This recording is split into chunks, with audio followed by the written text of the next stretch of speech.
Hi everyone, Rana ji here. मैं इसमें तो हम एक्सप्लेन करेंगे। कंसेप्ट एक्सप्लेन करने के बाद से जो यूनिट दिया गया है उसमें माध्यिका हम कैलकुलेट करेंगे।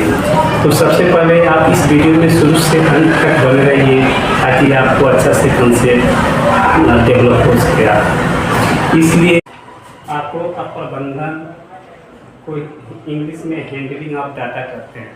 इसके कंसेप्ट को हम एक्सप्लेन करेंगे। कंसेप्ट एक्सप्लेन करने के बाद से जो यूनिट दिया गया है उसमें माध्यिका हम कैलकुलेट करेंगे।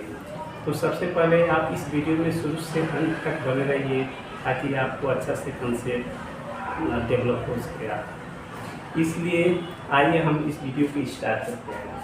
देखिए, कहा यह आंकड़ों का प्रबंधन में हैंडलिंग ऑफ डेटा। ये जो था आइसोलेटेड डिस्क्रीट डेटा दिया गया, जैसे 11 है, 13, 10, 17, ब्रैकेट में 1+2, 21, 23 तथा 25 की माध्यिका जो होता है 20 दिया गया। 25 की माध्यिका 20 दिया गया टोटल का। तो ए का जो वेरिएबल ए है, ए का मान निकालना है। वेरिएबल का मतलब होता है चर जो हमेशा बदलता रहता है। तो ये ऑलरेडी दिया गया है। एक डेटा जो होता है ऑलरेडी जो होता है आरोही क्रम में है, बढ़ते हुए क्रम में है।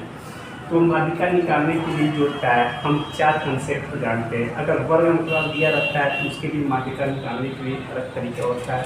ऑलरेडी इस पर वीडियो बनाकर मैं यूट्यूब को अपलोड कर दिया हूँ, वहाँ से आप देख सकते हैं, आपको कंसेप्ट मिल जाएगा। उस केस में माध्यिका m बराबर होता है m plus L2 minus L1 बटे m, ब्रैकेट में n बटे 2 माइनस प्लस ये जो होता है कम्युनिटी कैलकुलेशन होता है। तो वहाँ से हमने कैलकुलेट किया, वहाँ से आप देख सकते हैं। दूसरा, अगर पदों की संख्या दिया गया है और उस केस में जो संचयी बारंबारता नहीं दिया है, उस केस में जो बारंबारता दिया गया है, पदों की संख्या दिया गया है, बारंबारता दिया गया है, तो संचयी बारंबारता हम लिखेंगे। संचयी बारंबारता लिखने के बाद फिर देखेंगे कि पदों की संख्या कितना है। अगर पद संचयी बारंबारता दिया गया है, उसके बाद से जितनी भी बारंबारता है, बारंबारता के सम करते हैं। सम करने के बाद फिर 2 से डिवाइड करते हैं और देखते हैं कि वो किस में फॉल करता है, उसके करस्पॉन्डिंग एलिमेंट को लेते हैं। अब उसके अगर वो वहाँ पर देखते हैं, अगर 2 पद रहता है, अगर सम रहता है तो 2 माध्यिका मिलता है, 2 मध्य पद मिलता है। दोनों मध्य पद के वैल्यू को 2 से डिवाइड करके निकालते हैं। दूसरा तरीका है। तीसरा तरीका यह होता है, अगर हमारा डेटा जो होता है आइसोलेटेड फॉर्मेट में दिया गया है, उसको आरोही क्रम में अरेंज करें, बढ़ते हुए क्रम सजाते हैं। अगर पदों की संख्या जो होता है सम होता है तो उस केस में माध्यिका 2 मिलता है, लेकिन पदों की संख्या विषम होता है उस केस में माध्यिका 1 होता है। आरोही क्रम में अरेंज करने के बाद से n+1 बटे 2 पद का मान खोजते हैं। में पद का मान ये निकालते हैं। उसके बाद से हम काउंट करके देख लेते हैं कहाँ पर पड़ता है, उसको हम उस n+1 बटे 2 पद का मान से हम माध्यिका कैलकुलेट कर लेते हैं। लेकिन हम जब देखते हैं पदों की संख्या सम होता है, उस केस में जो होता है माध्यिका मध्य पद 2 मिलता है। उस मध्य पद को 2 से डिवाइड करते तो हमारा वैल्यू मिलता है। सपोज कि ये दिया गया है, पदों की संख्या 1, 2, 3, 4, 5, 6, 7, 8 पदों की संख्या 8 है, इसलिए n जो होता है सम है। तो इस केस में मध्य पद 2 होगा। मध्य पद जब 2 होता है तो उस केस में हम माध्यिका निकालते हैं। उस माध्यिका का सूत्र होता है माध्यिका n बराबर लिखते हैं n बटे 2 पद का मान आप प्लस ब्रैकेट में लिखते हैं n बटे 2 + 1 में पद का मान और 2 के बटे जो होता है 2 होता है। ऐसे ब्रैकेट लगाएंगे और ब्रैकेट लगा के यहाँ से 2 से डिवाइड करते हैं। स्टूडेंट लोग का यहाँ पर मिस्टेक कर देते हैं कि 2 से डिवाइड नहीं कर पाते हैं, इसलिए n बटे 2 पद का मान प्लस ब्रैकेट में n बटे 2 + 1 पद का मान अब 4 के बटे जो होता है 2 होता है। अब यहाँ पर यम जो होता है ये यम रिप्रेजेंट करता है माध्यिका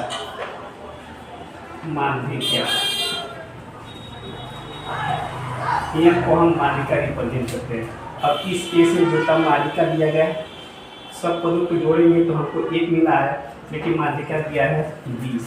एम की जगह पर हम कितना लिखेंगे 20। अब हम n/2, n का वैल्यू कितना आ गया है 8, 8/2 की न्यून पद का मान प्लस n/2 मतलब 8/2 प्लस 1 न्यून पद का मान। कुल के बटे 2 लिखना मत भूलें, क्योंकि बटे 2 होता है, क्योंकि यह जब यन जो होता है सम होता है तो इस केस में 2 मध्य पद होता है। एक मध्य पद होता है n/2 पद का मान और दूसरा मध्य पद होता है n/2 प्लस 1 पद का मान। तो अब 8 में 2 से डिवाइड करेंगे, 4 चौथे पद हो जाएगा। 8 में 2 से डिवाइड करेंगे 4 प्लस 1 पाँचवें पद का मान। तो इसमें काउंट करेंगे 1 पद, 2 पद, 3 पद, 4 पद। तो एक पद ए में हो जाएगा, दूसरा पद ए हो जाएगा, दोनों को सम करेंगे। इसलिए स्टूडेंट आप इसको नोट कर दिए होंगे। अब इस फार्मूले को इरेज करेंगे, इरेज करने के बाद इसके वैल्यू को हम रखेंगे। तो मैं इसको इरेज कर रहा हूँ।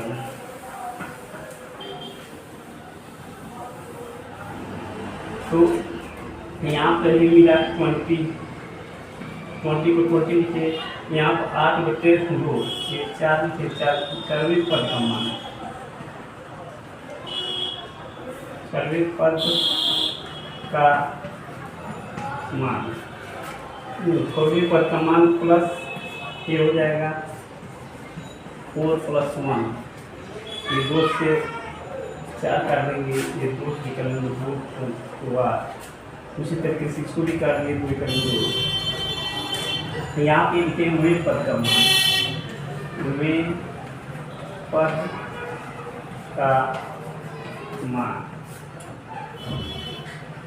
चौथे पद का मान, और कुल के बटे होता है 2।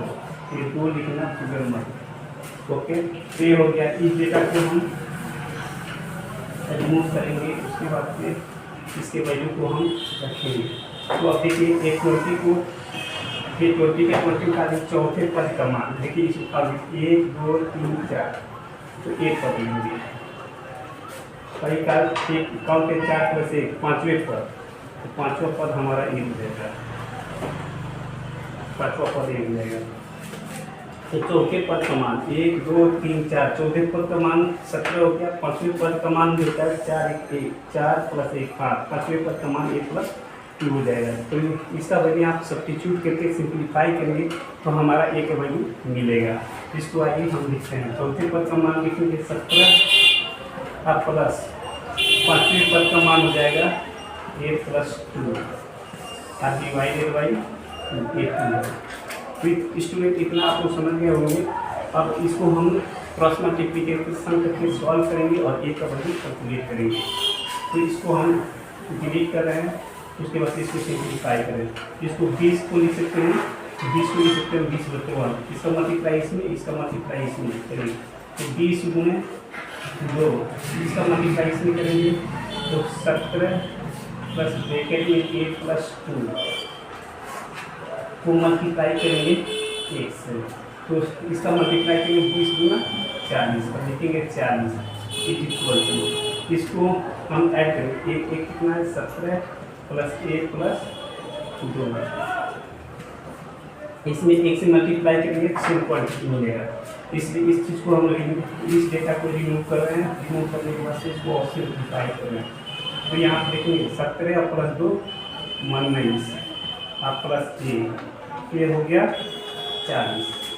अब इस टर्म को जो है लेफ्ट हैंड साइड में लेंगे, अच्छा इसको राइट हैंड साइड में, इसको इधर लेके आएंगे और इसको इधर लेके जाएंगे। ये 19 प्लस a = 40, इसलिए a = 40। जब कोई भी टर्म होता है बराबर के दूसरे साइड में रहता है तो उसका चेंज होता है। अगर प्लस रहता है तो माइनस, अगर माइनस रहता है तो प्लस। तो एक प्लस है तो उधर जाएगा तो माइनस। अब इसमें से घटाएंगे 0 में से घटेगा नहीं, इससे टाइम लगेगी तो 10 हो जाएगा। 10 में से 9 जाए 1, यहाँ पर बचेगा 3 में से 1 जाएगा 2। इस तरीके से हमारा ये जो वेरिएबल है, जो चर है, वो चर का मान होता है 21 है। इस तरीके से हम आंसर निकाल सकते हैं। तो आंकड़ों का प्रबंधन में, हैंडलिंग ऑफ डेटा में हम माध्यिका कैलकुलेट करते हैं। माध्यिका कैलकुलेट करने का 4 प्रोसीजर है। पहला प्रोसीजर यह है, अगर पद सिर्फ दिए गए हैं, उसको पूछा जाएगा माध्यिका कितना है, तो पदों की संख्या अगर ऑड है, ऑड के मतलब विषम है, उस केस में माध्यिका जो होता है n+1/2 होता है। लेकिन अगर पदों की संख्या जो होता है सम होता है, मतलब इवन है, तो उसमें 2 मध्य पद होगा।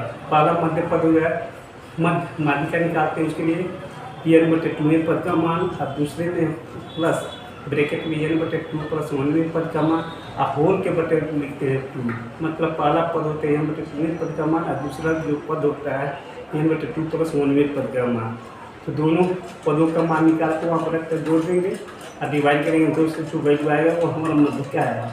अब यहाँ पर इस क्वेश्चन में क्या दिया है, इस क्वेश्चन में ऑलरेडी माध्यिका दिया गया है, माध्यिका दिया गया, पदों की संख्या सम है। तो इस केस में हमने फार्मूला यूज किया, जहाँ पर माध्यिका का वैल्यू रखकर खोल दिया और सिंप्लीफाई किए। तो इसमें जो होता है वैल्यू जो होता है ए दिया गया, ए के मान को हम इजीली कैलकुलेट किए। तो इस टाइप के जितने भी क्वेश्चन होंगे हम